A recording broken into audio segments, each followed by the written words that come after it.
예수께서 다시 바닷가에서 가르치시니 큰 무리가 모여들거늘 예수께서 배에 올라 바다에 떠 앉으시고 온 무리는 바다 곁 육지에 있더라. 예수께서 여러 가지를 이루고 가르치시니 그 가르치시는 길에 저희에게 이르시되 들으라, 씨를 뿌리는 자가 뿌리러 나가서 더러는 길가에 떨어지니 새들이 와서 먹어버렸고 더러는 흙이 얇은 돌밭에 떨어짐에 흙이 깊지 아니하므로 곧 싹이 나오나 해가 지는 데에서 뿌리가 없으므로 자라고 더러는 가진떨기에 떨어짐에 가시가 자라 기운을 막음으로 결실치 못하였고 더러는 좋은 땅에 자라 무성하여 결실하였으니 30배와 60배와 100배가 되리라 하시고 또 이르시되 들을 귀 있는 자는 들으라 하시니라. 예수께서 오시되 함께 한 사람이 별로 제자로 그 비유를 듣자니 이르시되 하나님 나라의 비밀을 너희에게는 주었으나 외인에게는 모든 것을 비유로 하나니 이는 저절로 듣고 알지 못하며 듣기는 들어도 깨닫지 못하며 돌이켜 주의 사함을 얻지 못하게 하려 함이라. 또 가라사대 너희가 이 비유를 알지 못할진대 어떻게 모든 비유를 알게 되뇨.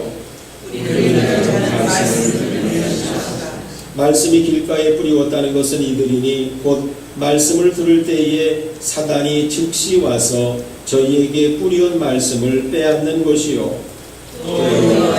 돌밭에 뿌리웠다는 것은 이들이니 곧 말씀을 들을 때에 즉시 기쁨으로 나타나 그 속에 뿌리가 없어 잠깐 견디다가 말씀을 인하여 환난이나 핍박이 일어나는 때에는 곧 넘어지는 자요. 또 어떤 이는 가시떨기에 뿌리는 자니 이들은 말씀을 들을 때 세상의 염려와 재리의 유혹과 기타 욕심이 들어와 말씀을 막아 결실치 못하게 되는 자요.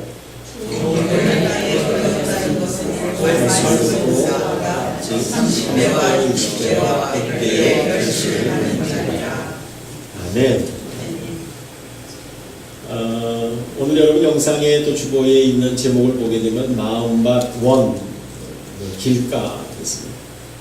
마음밭 시리즈를 말하는 것입니다. 마음밭 시리즈로 이제 한 4차례에 걸쳐서 우리는 각 밭에 대하여 함께 배우는 시간을 갖기를 원합니다. 자, 오늘에 해당하는 부분을 여러분 영상이 비춰주지 않더라도 성경을 좀 보시면 좋겠습니다. 3절과 4절 그리고 15절입니다. 제가 읽도록 하겠습니다.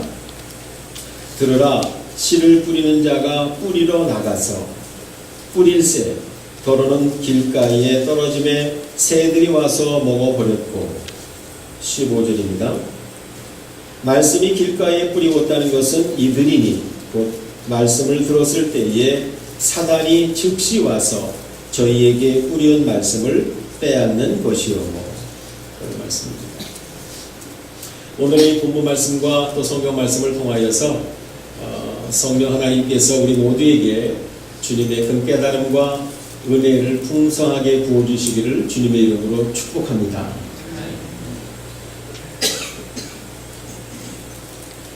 예수님은 하나님의 나라의 비밀을 말씀하실 때 골방에서 소곤소곤 거리지 않으셨습니다. 예수님은 회당에서 말씀하셨습니다. 뿐만 아니라 산 위에서 자유롭게 말씀하셨습니다. 이것을 본 정통파 유대인들은 회당을 떠난 야훼 전도에 가끔 놀래기도 했습니다. 예수님께서 오늘 교훈하는 모습은 마치 한 폭의 풍경화와도 같습니다. 여러분이 이렇게 마음의 풍경화를 이렇게 그려볼 수 있으면 참 좋을 것 같습니다. 예수님은 갈릴리 바다에 배 위에 호숫가에 계시는데 배 한쪽 위에 올라 앉으신 거예요. 그리고 많은 군중에게, 호숫가에 있는 많은 군중에게 지금 설교를 비유로 가르치시는 겁니다. 예수님이 타고 계신 그 배는 설교단이 되었습니다. 그리고 군중이 앉아있는 자연은 클래스룸, 교실이 된 겁니다. 예수님이 말씀하실 때 저 산길석에서는 어떤 농부가 씨를 뿌리고 있었을런지도 모르겠습니다. 예수님의 비유적 교훈의 방법입니다.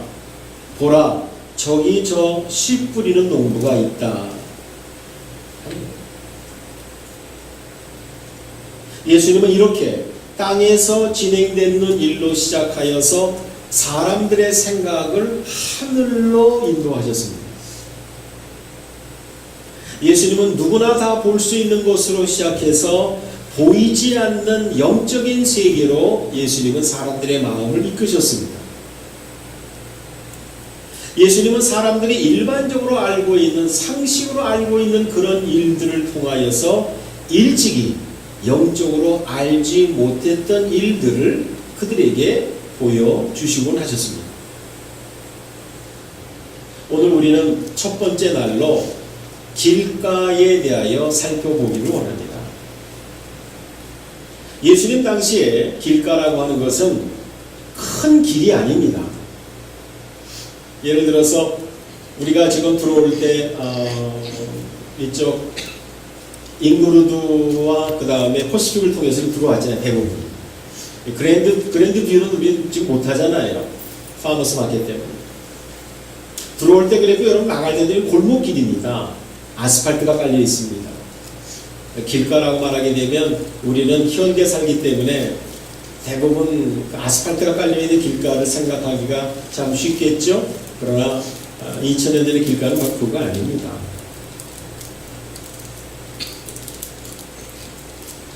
여기서 말하는 길가라고 하는 것은 유대인 농부가, 잘 들어보세요, 밭을 갈기 전에, 즉 기경하기 전에 사람들의 밟혀서 바닥이 딱딱하게 된 오솔길을 말하는 것입니다. 이게 무슨 말입니까? 팔레스타인 농토는 여러분 그 한국의 평화시장이나 동대문시장 가게 되면 여성들은 잘 알죠. 그저 호목을 파는 호목상에 가게 되면 이렇게 그 딱딱한 판에다가 호목을 많이 감아놓지 않습니까? 예. 근데 그것을 피게 되면 뭐 한참이나 가요. 몇마 자르는데 말이에요. 한참 가요. 그것처럼 이 피륙을 길게 핀 거와 같은 농토들이 길쭉길쭉하게 있는 거예요. 이스라엘 농토가 그런 형태가 많습니다.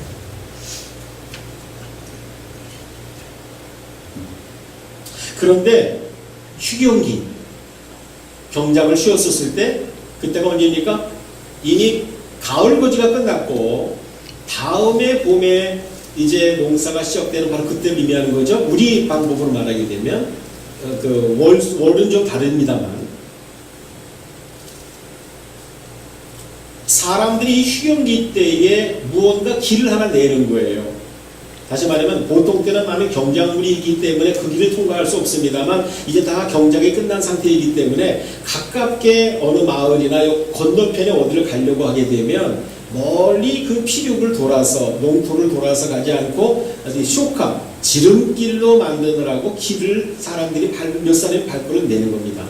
그러다 보면 여러 개월 동안 어떻게 해요? 사람들이 지나가요, 양도 지나가고 염소도 지나가고 소도 지나가는 거예요. 거기를 왔다 갔다 하는 거예요. 그래서 오솔길이 하나 나는 거예요. 그게 길가예요.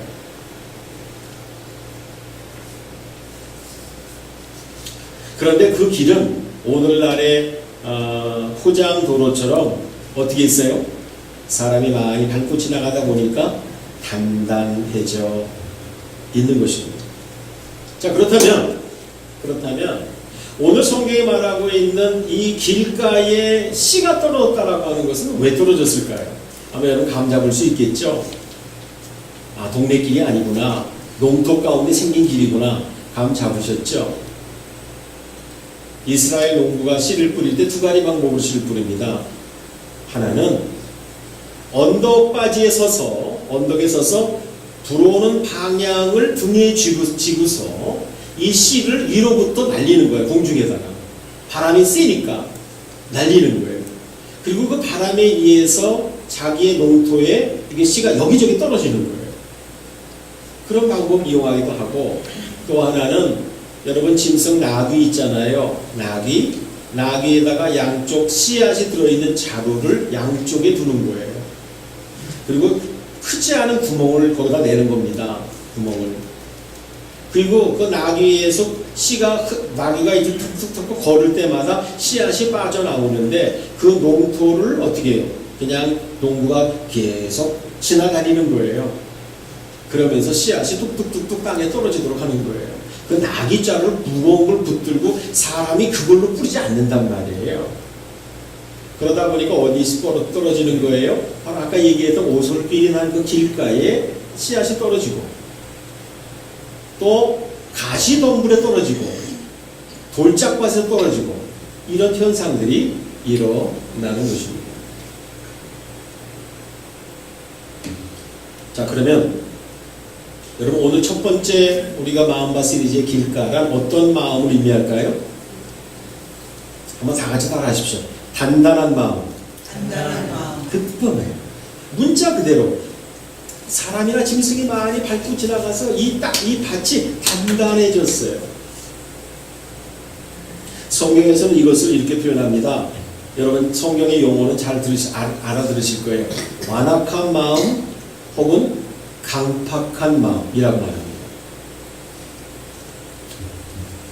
이런 마음을 가지고 있는 사람은 교회 공동체에서 만나는 것보다는 일반적으로 우리는 세상에 나가서 많은 사람들을 만납니다.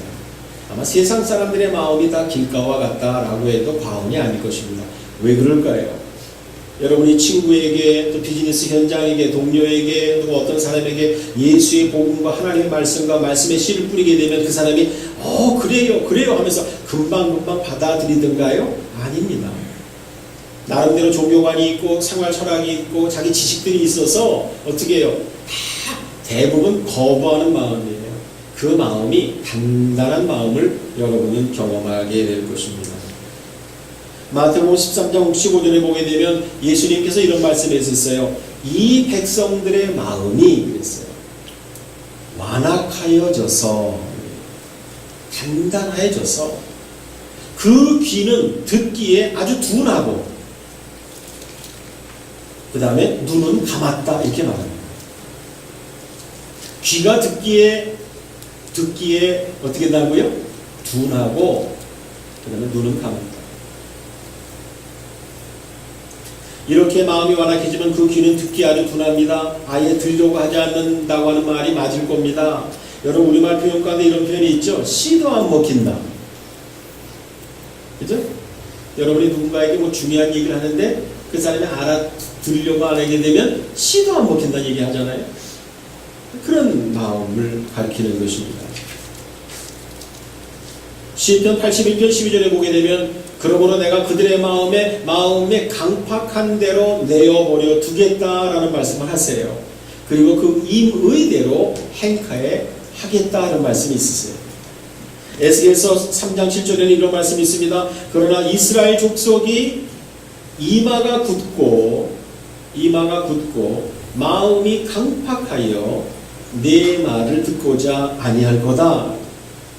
그것은 내 말을 듣고자 아니함이니라. 이런 말씀을 합니다. 여호와 하나님께서 에스겔에게 주는 말씀이 에스겔아 네가 이스라엘 백성들에게 가서 내가 전하는 메시지를 전해줘도 그들의 이마가 굳고 마음이 강팍해서 단단해져서 에스겔 너의 말을 들으려고 안 할 거다. 그거는 바로 내 여호와의 말을 들으려고 안 하는 거라고 말씀하십니다. 여러분 세상에 유명한 사람 가운데 성경에 유명한 사람 가운데 강팍한 마음 하게 되면 여러분이 마음에 떠올릴 수 있는 사람이 있죠? 마음에 단단하고 강팍한 사람의 대표적인 사람이 누굴까요? 제가 지금 손 두고 대답하라는 거 아니에요. 애굽왕 바로를 여러분 떠올릴 수 있을 겁니다. 그죠? 대표자죠.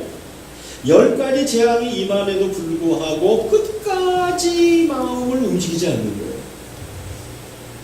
이 강팍한 사람의 왕이 있으니까 누가 고생합니까? 왕이 고생하고 왕의 아내가 고생하고 그 다음에 어떻게 해요?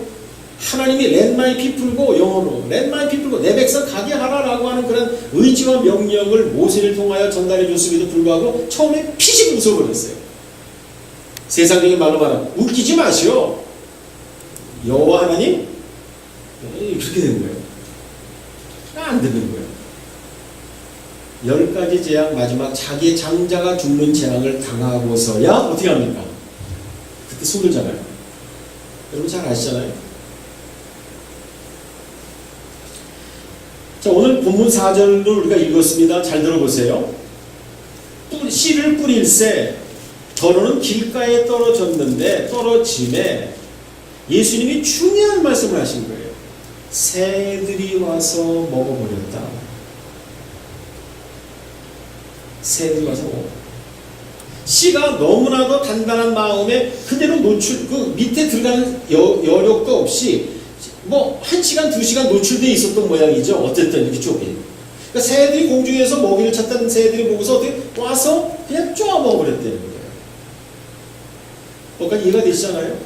상황을 이해할 수 있지 않습니까?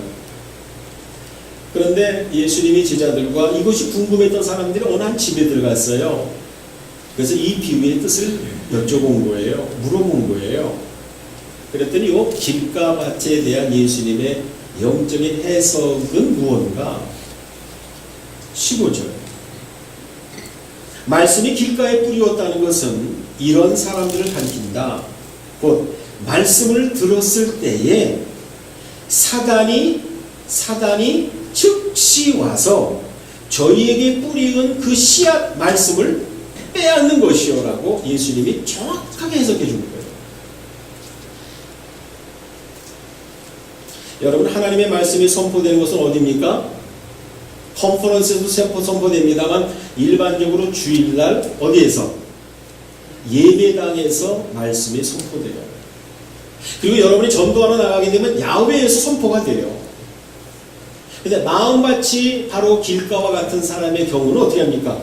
그대로 들었는데도 전혀 효용이 없다는 거예요. 근데 예배당에 와서 앉아서 들으면서도 마음이 어떻게 길가와 같게 되면 누가 빼앗아 간다? 사단이 와서 그 말씀을 다 빼앗아 간다는 거예요. 사랑하는 성도 여러분,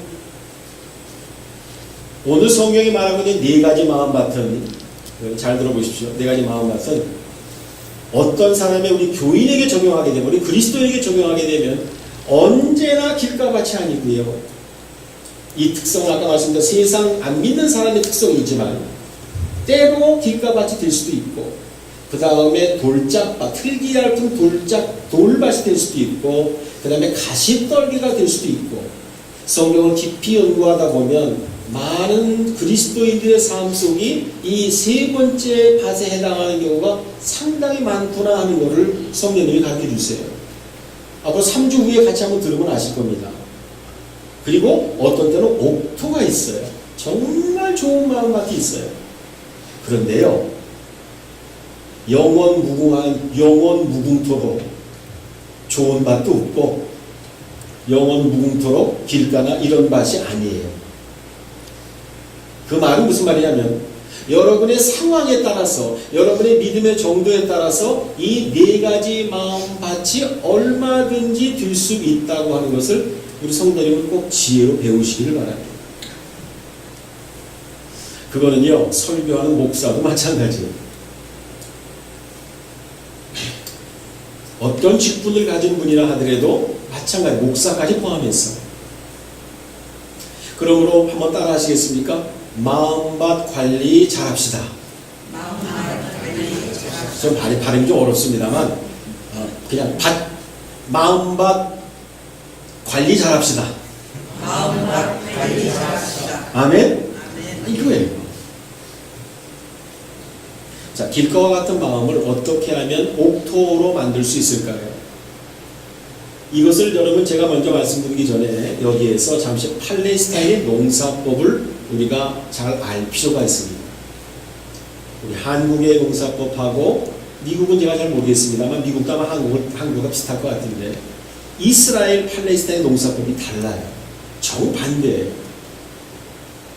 그 말이 뭐냐면 우리는 어떻게 합니까? 우리나라에서는 먼저 밭을 다 갈아엎고, 그죠? 기경하고, 또 뭐 돌도 골라내고 이렇게 여러 가지 많이 이물질 다 골라내고 난 다음에 좀 부드럽게 하고 난 다음에 그 위에 대부분 다 씨를 뿌리지 않습니까? 그죠? 그런데 팔레스타인이 이게 반대라는 거예요. 마치 한국은 119인데 여기는 911, 그리고 안내전화번호가 한국은 114인데 동부에서는 411을 누르게 되면 안내전화번호가 나오더라고요. 114 반대로고요. 뭐 이런 것처럼 어쨌든 이게 반대예요.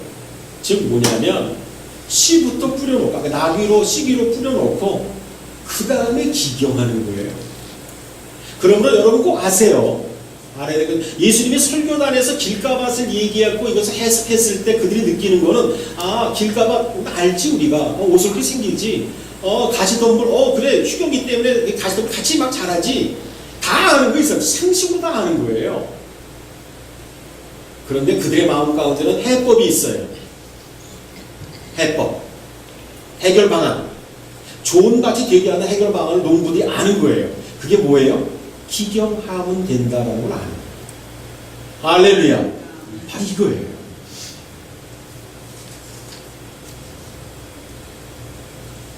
여러분, 사람의 단단한 마음 밑에는 땅이 그렇듯이 부드러운 마음이 있어요. 선한 마음이 있어요. 근데 그 선한 마음은 정말 겸손한 마음입니다. 낮아지는 마음입니다. 그리고 이 억셉턴스, 수용성이 많은 스펀지와 같은 그런 마음인 거예요. 그런데 이 단단한 마음은 껍질과도 같아요. 단단하게 생겨진 껍질과도 같은 거예요. 사랑하는 성도 여러분, 이 단단한 껍질이 벗겨지고 깨어질 때 예수 그리스도의 진리를 받아들일 수 있음을 믿으시기 바랍니다. 그리고 하나님의 말씀이 진리의 씨앗이 떨어졌을 때에 바로 그것이 깨어지고 났었을 때 어떻게 됩니까? 진리가 내 마음속 깊이로 들어와서 역사하기 시작하는 것입니다. 호세아서 10장 12절 말씀 여러분 다른 말씀은 다 기억 못하더라도 이 문장만은 기억하시기 바랍니다. 제가 한번 읽어볼게요. 너희가 자기를 위하여 의를 심고 자기 스스로를 위하여 의를 심고 긍휼 불쌍히 여김을 거두라. 이 열매를 거두라는 거예요. 긍휼한 마음, 불쌍히 여기는 마음, 치근히 여기는 마음.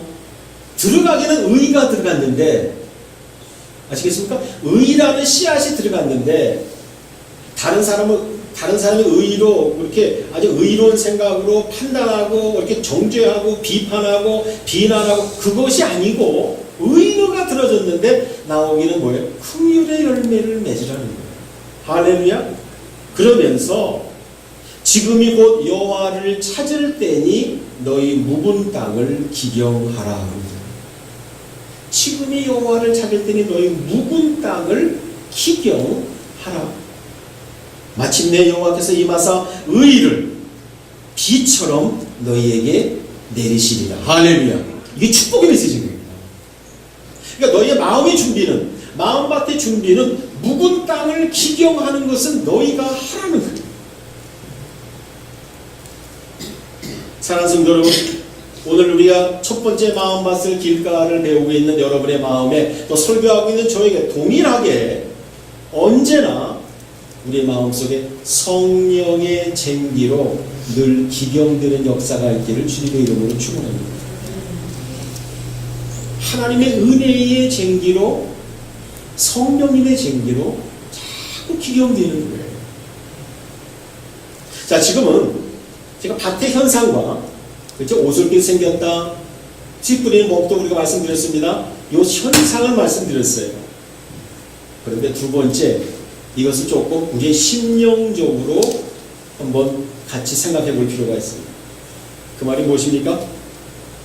조금 아까까지 제가 설교는 능동적인 면을 말씀드렸어요. 있는 현상을 말씀드렸어요. 지금은 수동적인 면을 말씀드리는 거예요. 그게 뭐냐면 여기서 말하는 길가밭이란 마음이 닫혀진 마음을 말하는 거예요. 마음이 닫혀졌다라고 하는 것은 능동적으로 내가 닫겠다가 아니고 내가 그냥 내가 복음이 들어오고 말씀이 들어와도 나는 안 믿겠다. 안 돼. 난 내 생활처럼 있어. 난 창조는 안 믿어. 이런 걸 나오는 것이 아니고 마음에 다 같이 한번 따라해보세요. 상처 때문에 자기도 모르는 사이에 이게 닫혀지는 거예요. 닫혀지는. 자, 왜 이런 말씀을 드립니까? 자, 지금 바람이 날려가지고 내가 자꾸 그럽니다. 이걸 좀 올려놓고요. 자, 오솔길이라고 해봐, 이게. 그런데 오솔길에는 그냥 일반 땅은 그냥 땅이에요. 그런데 여러분과 제가 사람의 인격이 그 밭이라고, 우리 지금 밭을 말하니까 인격을 말하는 거 아니야? 사람의 심정을. 사람의 심정들이 여기도 있고 저기도 있고 다 이렇게 누워있어요. 이렇게. 근데 다른 심정의 밭은 사람들이 그 양이나 소나 염소가 안 지나갔는데 내가 있는 여기에는 이 양도 소도 사람도 막 밟고 지나다니는 거예요. 여러분 이런 거 있죠? 이게 사람에게 밟히는 느낌 받는 거. 그죠? 인격적 대우를 받지 못하고 상처받을 때 자존심이 상하고 어떤 일인데 아주 크게 상처받을 때 이게 아주 그냥 막 버림받은 느낌 뭐 이런 거 있잖아요. 아주 예? 이 상처받는 마음처럼 사람들이 꽝꽝꽝꽝 하고 막 밟고 지나가는 거예요. 아나무인처럼. 예를 들어서 그럼 이게 어떻게 해요? 밟고 막 지나가니까 이 마음밭이 자기도 모르는 사이에 닫혀진 마음, 단단한 마음이 은근히 되어버리고 마는 거예요. 상처 때문에 그렇습니다. 여러분 못이 박힌다, 또 상처가 깊다 라고 하는 그런 사람들을 마음을 보게 되면 지금 한국에서도 많은 분들을 상담을 해봤거든요. 그러면 마음이 점점 닫혀지고요. 특별히 이것은 어디서 느끼는가 하면 가정 안에서 그런 일이 많습니다. 며느리의 경우 시어머니와의 관계에서, 시누이와의 관계에서, 혹은 그 같은 쌍둥이인데도 또 위에 누구로부터 형이나 누나로부터, 혹은 뭐 누구로부터, 부모님으로부터, 혹은 뭐 할머니로부터 이 가정 안에서 가까운 관계성 속에서 자꾸 하게 되고요, 자꾸 상처를 받는 거예요. 네, 상처를 많이 받아요. 그래서 닫혀진 거예요. 뿐만 아니라 어떤 친구, 아주 가까운 친구한테 상처를 많이 깊숙이 받고 배신감을 느꼈었을 때 갖는 상처는요, 그 사람 더 이상 보고 싶지가 않은 거예요. 원수 갖겠다는 마음까지는 안 갖더라도 진짜 보기가 싫은 거예요. 마음이 닫혀지고요, 다른 사람 외부와 차단하고 싶은 마음까지 갔습니다. 왜 그런지 아십니까? 또 상처를 입을까봐 두려워하고 불안한 거예요.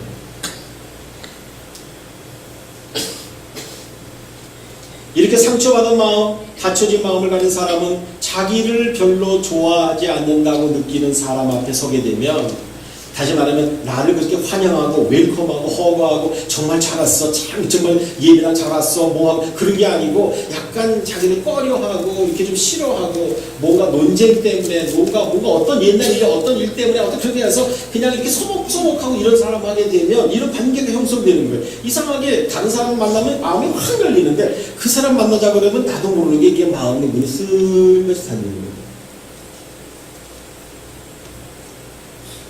만나도 소목소목하고 무슨 말을 해야 할지 모릅니다. 자기를 싫어하는 눈치가 보이기 때문에 마음이 열어지지가 않는 겁니다. 그렇습니다. 여러분, 누군가로부터 상처 입은 마음은 쉽게 마음이 열어지지 않습니다. 그 마음의 상처로 인하여 가슴이 쓰리고 아프기 때문에 그런 겁니다.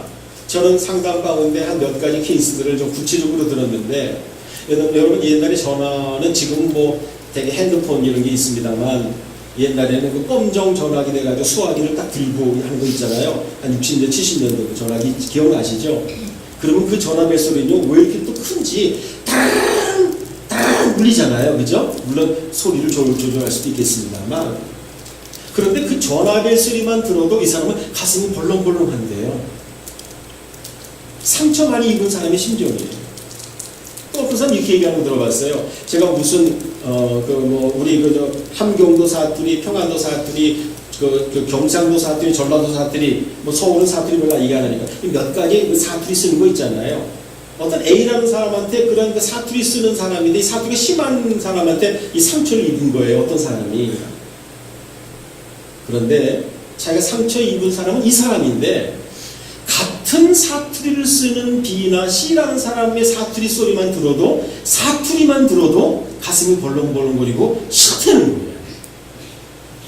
여러분 그 심정 이해할 수 있겠죠? 이것이 바로 상처 입은 사람의 마음의 일면입니다. 다 그런 건 아닙니다.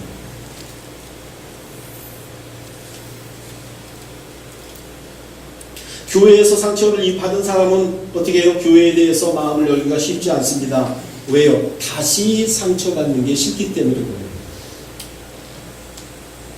누군가로부터 큰 상처를 입은 사람은 그 사람과 비슷한 사람을 만나도 그 상처로부터 쓴물이 올라와요. 영어로 이거 비터네스라고 그래요. 비러네스라고. 그것이 다시 올라오는 거예요. 쓴물이 올라오는 거예요. 계속해서.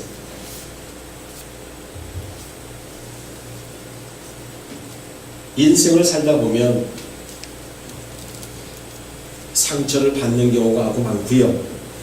자기가 상처를 주는 거는 대부분의 많은 사람들이 잘 모릅니다. 상처 받은 사람이 상처 내가 받고 있구나 하는 걸 아는데 자기가 상처 준 줄은 대부분 몰라요. 사랑하는 성도 여러분, 상처 입은 그 마음은 어떻게 치유될 수 있을까요? 길가밭의 두 번째 마음의 특성이 바로 상처 입어서 마음이 다친 마음입니다. 이건 쉽지가 않습니다. 참 쉽지 않은 일입니다. 그러나 해결책은 있습니다. 영적으로는 그 상처와 깊이 있는 쓴물이 올라오는 그 근원 속에 예수 그리스도의 보혈이 부어져야 될 줄을 믿으시기 바랍니다. 그리고 하나님의 엄청난 사랑과 하나님의 인정하심, 하나님이 내가 너를 사랑하고 인정한다라고 하는 그 하나님의 사랑과 하나님의 은혜가 그 상처와 그 속으로 깊이 들어가서 쓴물에까지 임하는 거예요. 사람의 인정을 받으려고 하는 것이 아니라 내가 너를 사랑하고 내가 너를 인정한다는 그 하나님의 엄청난 역사가 거기에 부어질 때 수많은 내적 치유의 프로그램에 참석한 사람들이 바로 이렇게 해서 치유를 경험하는 거예요. 여러분 선한 사마리아 사람의 비유를 알잖아요. 예루살렘에서 여리고의 나라가 한 강도 만난 사람 기억하시잖아요. 상처 입어서 아주 그냥 거의 죽게 됐습니다. 그런데 이 사람 지나가고 저 사람 지나갔어요. 그러나 사마리아 사람이 다가와서 어떻게 상처를 싸매주고 거기에 중요한 단어가 나와서 기름을 붓고 한 거예요. 나는 혹시 여러분의 마음 가운데 어떤 상처가 있다면 그것이 자기가 가지고 있는 상처는 남들보다 대부분 크다고 생각을 합니다. 대부분 그렇습니다. 목회자의 저도 마찬가지예요. 누가 저에게 상처를 주게 되면 그게 크게 느껴지는 건 사실입니다. 그러나 그 상처와 그 다음에 깊이 쓴물 속에 성령의 기름이 부어지기를 주의 이름으로 축복합니다. 하나님의 은혜가 부어지기를 축복합니다. 그래서 치료되는 거, 하나님을 다시 경험해야 돼요. 성령님을 다시 경험하는 거예요. 또 한 가지, 마음의 상처가 회복되고 닫혀진 마음이 열려지기에는 꼭 시간이 필요합니다. 교회 40년의 역사가 만약에 있으면서 혹시 우리는 이런저런 어떤 일로 어느 목회자에 대해서 혹은 누구에 대해서 혹은 성도들끼리 어떤 뭔가 상처가 있었을 것이라고 할 것 같으면 그것이 치유되는 게 하루아침에 되는 게 아니에요. 관계 회복이 되는 것도 하루아침에 되는 것도 아닙니다. 시간이 좀 걸립니다. 그러나 거기 시간이 걸리지만 반드시 들어가야 될, 포함되어야 될 내용이 있다면 그거는 상대방을 위한 기도예요. 기도. 정말 기도를 많이 부어주는 겁니다. 그의 영혼을 위하여. 여러분과 저에게 우리 교회 공동체를 위한 그러한 기도의 역사가 많이 부어지기를 주님의 이름으로 축원합니다. 아멘. 말씀 맺겠습니다. 때로 어떤 일로 인하여 마음이 닫혀진 경우가 있다면 성령과 은혜의 쟁기로 기경하는 역사가 있기를 축원합니다.